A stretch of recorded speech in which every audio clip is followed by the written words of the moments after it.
If you need any Xbox or PlayStation codes or anything gaming related, check the referral links down in the description. They'll take you to g2a.com. They already have a discount on most of their goods already, and with the code CHES at checkout, you can get yourself an extra 3% off as well.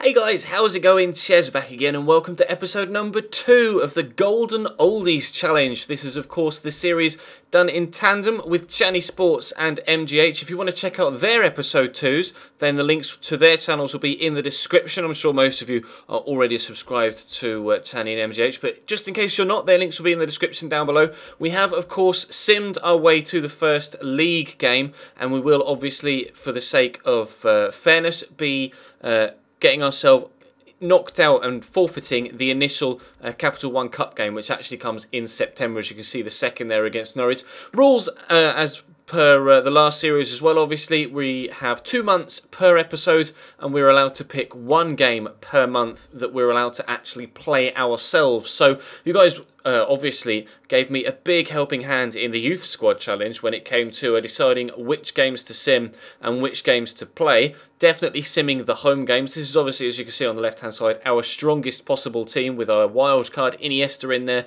Klaas-Jan Huntelaar up top, Danny on the left, Lichtsteiner on the right, Gabby and De Rossi holding mid, Ashley Cole, Barzali, Pepe and Dani Alves in the defence with Claudio Bravo in between the sticks, and we were going to run out with a massive 4-0 victory from our first game of the season against Hull City.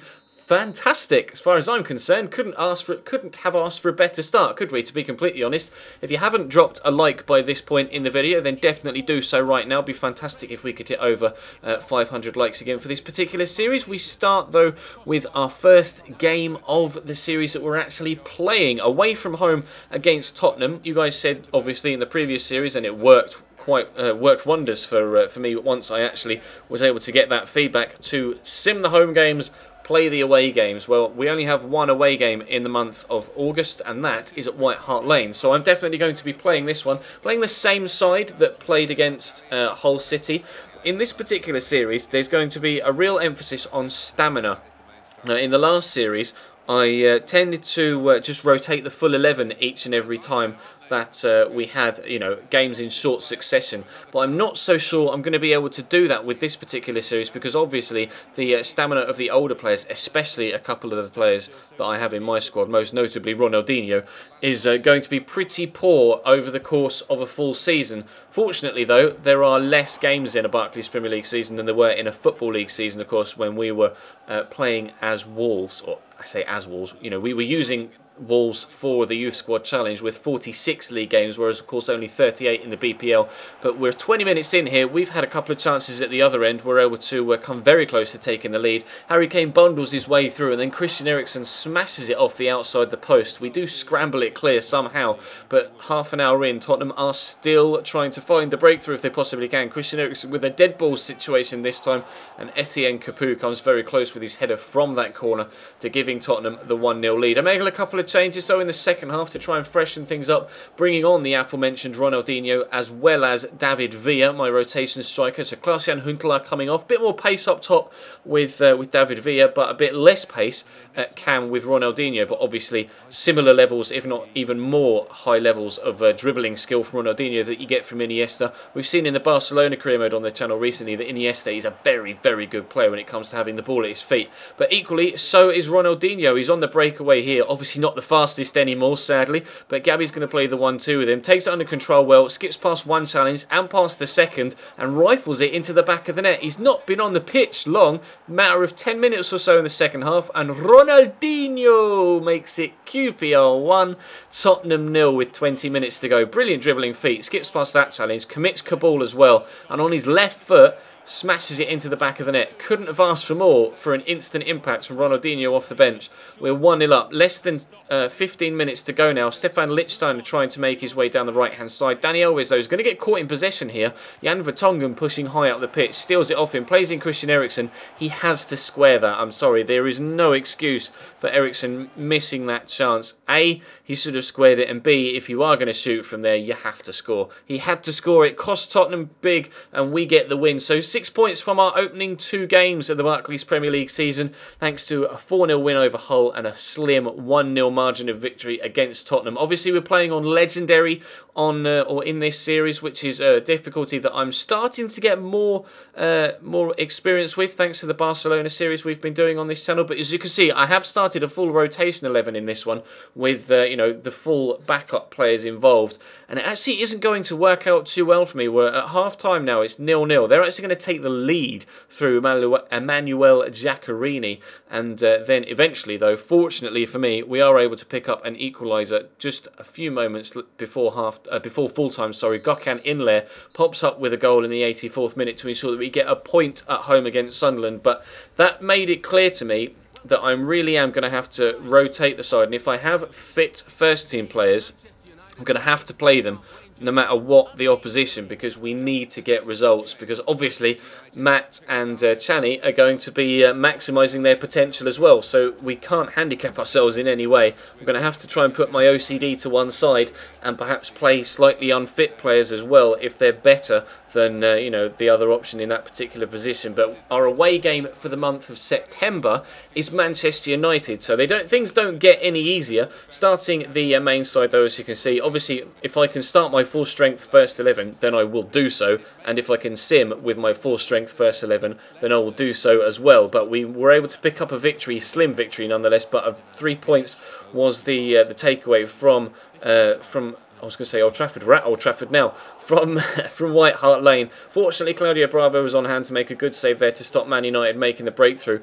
Ashley Cole nips in to steal it away from them, though, and Klaas-Jan Huntelaar is set through here. He's going to try and turn inside Phil Jones. Does so nicely, but he's not got the pace to get away. Good tackle, but luckily for me, it drops to the on-rushing Daniele De Rossi, who scores his first goal of the series to give us a 1-0 lead in the 38th minute. Could be a vital goal away from home at Old Trafford. It's not very often that you get the chance to score goals at Old Trafford as an away side, and we will have to defend for our absolute lives to maintain that 1-goal lead. But now we have a 2-goal lead. Klaas-Jan Huntelaar is extremely good in the air and proved that fact just there with a really good header, rising above the defence to power in our second goal of the game. So we're now 2-0 up and we're into the second half. And I really needed to put on my defensive hat in this second period because Man United were going to throw everything at me. Really good shot there by Rooney, but again, a brilliant save by Claudio Bravo. Keeps them out.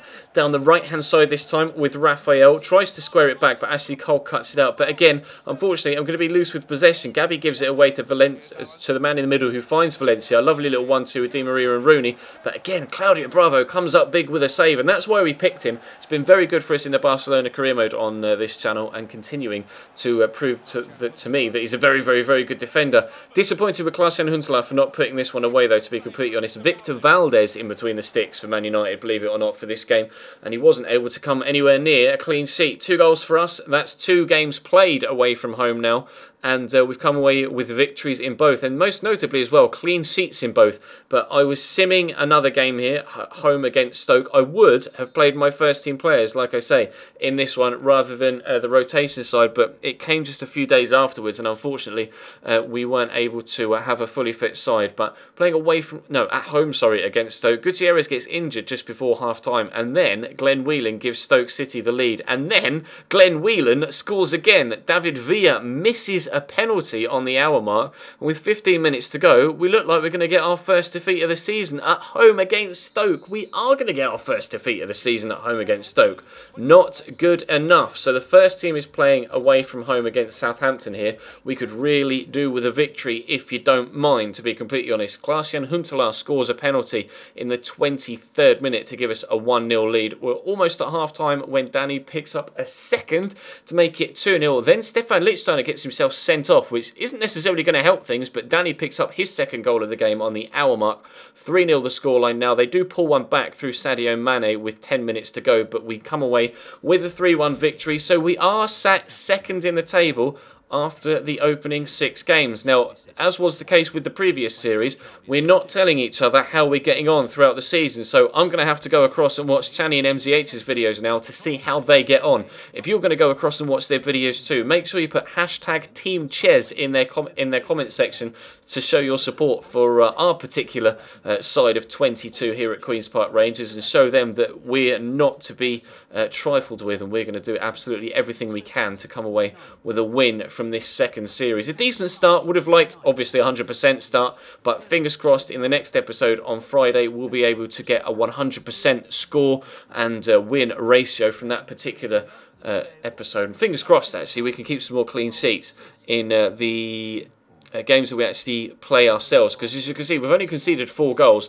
and goal difference could be crucial towards picking up a wild card towards A, being at top of the league, B, we're all probably going to be there or thereabouts at the top of the table, so it may come down to goal difference when it comes to deciding who wins the series overall. So goals are key, clean sheets are key, as many points as possible is key, and squad rotation is key as well, and I will try my best to get the absolute maximum from every single individual in my squad. We'll start each episode from now on with a squad report so that you guys can see how the squad is growing, or in some cases perhaps even declining, because of course a couple of the players are quite high in age when it comes to professional footballers, but hopefully nobody will drop too far and we'll be able to have a decent season here at QPR with this golden oldies side. But I'm going to go ahead and have a look at Chani and MGH's videos now. Hopefully you guys will join me over on their channels. If you enjoyed this video, then make sure you drop a like rating, of course subscribe if you haven't already, and I'll see you next time.